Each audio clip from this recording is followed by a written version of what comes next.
with a final desperate act that will cause a lot of pain and bloodshed in the country.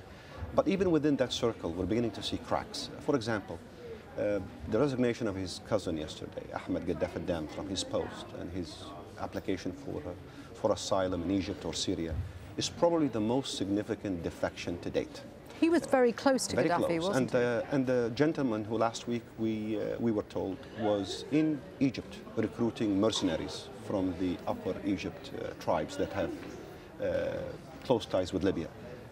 His defection, in my opinion, suggests that even that small circle that is capable of delivering on the critical missions, the dirty work, the behind-the-scenes work, deals with autocrats in Africa, paying off dictators here, even secret deals with governments out in the Western world in the hope of buying some time.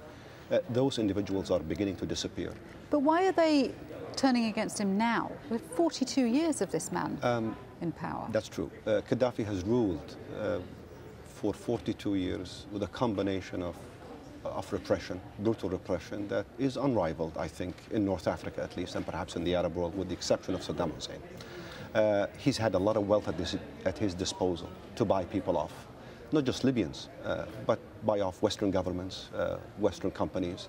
He's maintained control essentially through a divide and conquer of his enemies, of any potential enemies within the country and outside. And the reason why we're particularly concerned about his reliance on mercenaries is that this is not the first time that Gaddafi has engaged in a policy of arming, financing, or supporting mercenaries throughout Africa. He knows how this works. He probably has close confidence even within pockets of Africa who can provide him with logistical help and could actually provide him with troops. But if the logistical support or the logistical bridge is beginning to crumble, and the individuals who will strike these deals are beginning to disappear, and now with Switzerland also freezing some of his assets, those are the foreign assets that you would use, in fact, to pay off these mercenaries or these governments that would still be complicit with you, I think his ability to even mount that last final desperate act is shrinking, and I would not be surprised if it's one of his own cousins within the army or the security apparatus who ultimately makes the decision to take him out. So the decision may be taken for him rather than him deciding Absolutely. that he's going to step down. Tripoli, though, is where he is strongest. He's strongest, but he's also surrounded in a military barracks that is the size of a huge, that houses a number of brigades, if not battalions. It's got anti-aircraft missiles, it's got tanks, it's connected to the outside world, and is a command and control structure of the highest order. That is going to fall if many of the neighborhoods and councils and city neighborhoods around that barracks begin to essentially rebel against the regime. Now, what we saw today are unrests in a number of neighboring parts to that central zone. And if that escalates, it seems to me it will only be a matter of time before that particular barracks succumbs to outside control, as we saw in Benghazi, when in fact it was the public who overran the 3-4 military bases that housed the 4 brigades that were guarding the city, within the city and outside the city. Bab al-AlJazeera and Tripoli is going to remain the power base of this regime to the last hour. Okay. But it would not surprise me if the people of Tripoli, in fact, might help accelerate the demise and the fall of that barracks and Gaddafi. All right, Tarek, thank you very much indeed for that, and we will speak to you a little later on, but for the moment, thanks very much, Tarek Youssef from Brookings Institute in Washington there. So if you're just joining us, Al Jazeera has extended coverage of protests across the Middle East this Friday. These pictures coming to us are from Libya, from the town of Baida, which is said to be in the hands of anti-government protesters. So too are various towns like Derna, Benghazi. Tripoli, difficult to get information out of, but we are told that there have been clashes between security forces and protesters, and that several people have been killed. We'll have continuing developments throughout the day with an update at the top of the hour. Stay with us. Business Latest is brought to you by Qatar Gas, delivering energy to the world.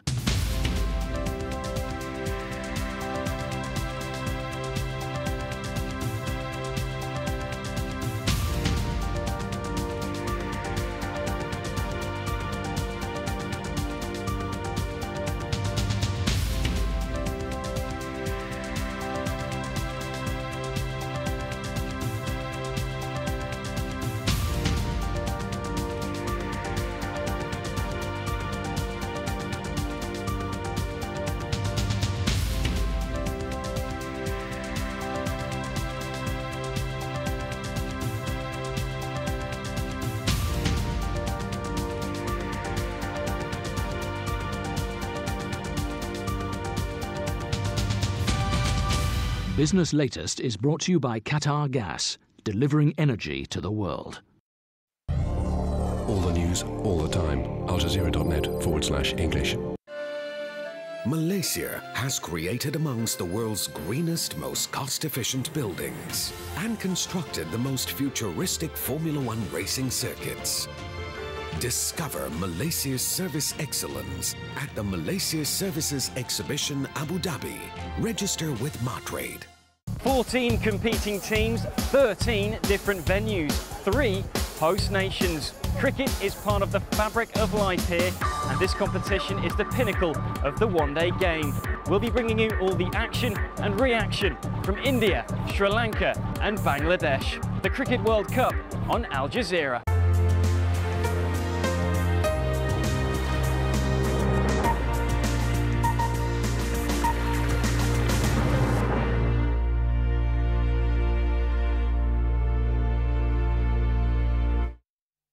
This is Al Jazeera.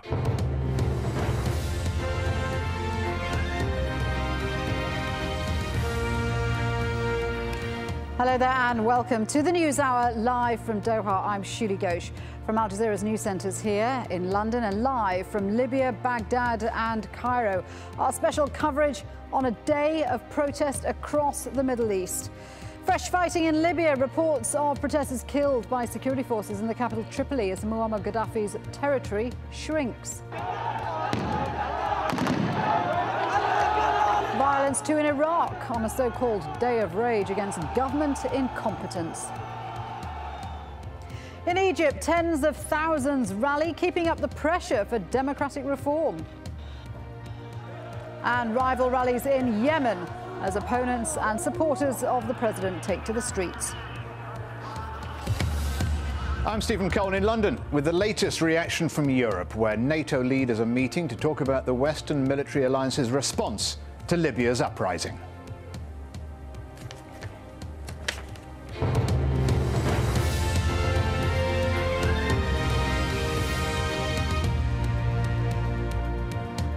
Well, Friday prayers have turned into mass protests around the Middle East, with hundreds of thousands of people expressing anger at their leaders. The killing goes on in Libya, with clashes in several areas of Tripoli, and troops and militia loyal to Muammar Gaddafi firing to disperse protesters. Thousands more have rallied in rebellious cities across the east. In Iraq, a day of rage against corruption and a lack of basic services has turned deadly. Several people were killed as protesters tried to storm government buildings in different towns. Exactly a month after Egyptians first took to the streets, thousands are back in Cairo's Liberation Square demanding quicker reforms from their military rulers. And in Yemen, rival rallies between supporters and opponents of President Saleh.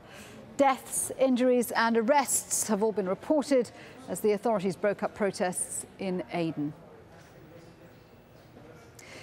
Well, let's start with Libya, where things are moving fast. In the last few minutes, the entire Libyan mission to the UN in Geneva has resigned during a public session. And French President Nicolas Sarkozy has said Muammar Gaddafi must go. The violence cannot go unpunished. Lawrence Lee reports on events inside the country.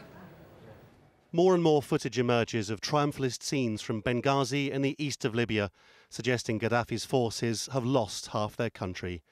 Pictures of crowds dwarf anything Libyan state television can provide of pro-Gaddafi support. Friday prayers in Benghazi have seen thousands and thousands on the streets. All the banners are for the benefit of the capital. We're with you, Tripoli. In the town of Derna as well, Friday prayers were followed by a sea of placards which barely need explaining. It all adds to the sense that Gaddafi and whatever's left of his support base are under more pressure than ever. Still, the fighting goes on in parts of the West. According to Gaddafi, these people are either members of Al-Qaeda or high on hallucinogenic drugs. Some of them are certainly in terrible pain. They're people from the town of Azawiya who tried to fight Gaddafi's forces when they stormed the town. In his telephone address to Azawiya on Libyan television, Gaddafi seemed to imply that they deserved it. The demands come from bin Laden. You, as Zawiya people, are substituting the popular and Jamahiriya system with bin Laden. Bin Laden cells have been operating here for months. His operatives are provoking and brainwashing your children, inciting them to launch attacks. The enemy perpetrating the killings of our children, operating from mosques or elsewhere. Bin Laden and his operatives are providing your children with hallucination pills. Gaddafi's apparently relaxed attitude to the violence, some of the allegations by Libyan witnesses, the images of death and mutilation too shocking to show, are all the kind of thing that some in the outside world say need to be investigated as potential crimes against humanity. So, pressure from the east of Libya, pressure from outside the country, and pressure too from his own loyalists, who desert him now with regularity. What happened and is happening are massacres and bloodshed never witnessed by the Libyan people. The logic of power and violence is being imposed instead of seeking democratic, free, and mutual dialogue. And because what is happening in Libya today is against the principles of truth and justice, which I believe in, I therefore confirm my resignation from the post of the chief prosecutor in Libya. Other pictures are emerging which seem to undermine Gaddafi's claims of the prospects of civil war if he goes. Here in Tobruk, where protesters apparently overran the army, locals say national unity against Gaddafi is more important than tribal allegiance. It's true we are tribes, but we are united. There are good relations here. We meet and cooperate. We're working together. We will not conspire or fight each other. When push comes to shove, we are united. The people of Tripoli, meanwhile, got this from Libyan state TV, a sermon that wasn't overtly pro-Gaddafi, but which had this apparent warning from the Quran to the people of the uprising. As the Prophet Messenger said, if you dislike your ruler or his behaviors, you should not raise your sword against him, but be patient, for those who disobey the rulers will die as infidels. What this congregation or others like them in the capital make of it all in the hours and days to come